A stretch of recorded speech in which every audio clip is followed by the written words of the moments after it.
And we now go to the business review. Come next year, the government will be working to restore order in and around the port of downtown Kingston.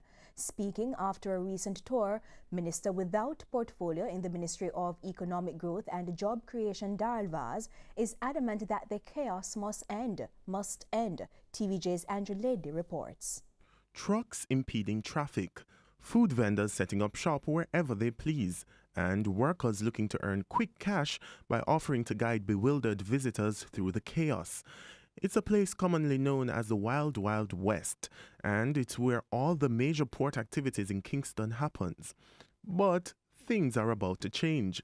Minister without portfolio in the Ministry of Economic Growth and Job Creation, Darrell Vaz, has mandated the authorities to ensure that the food vendors are off the streets and that the truckers have a designated space to park.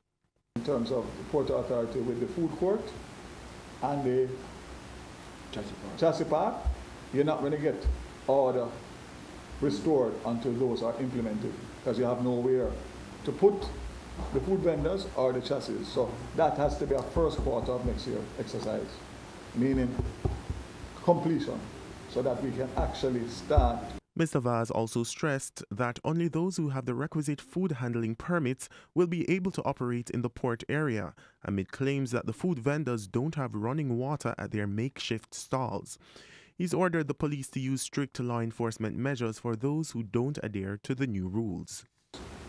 You will sensitize the wider community that we're not displacing anybody, but when we say that this is it now, anybody who don't,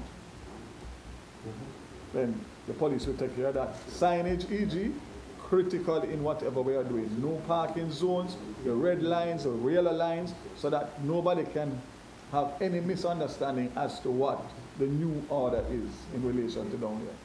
In the meantime, Mr. Vaz encouraged the port community to re-engage businesses with the new plan, pointing out that the undertaking will involve significant funding, which will require partnership with the private sector.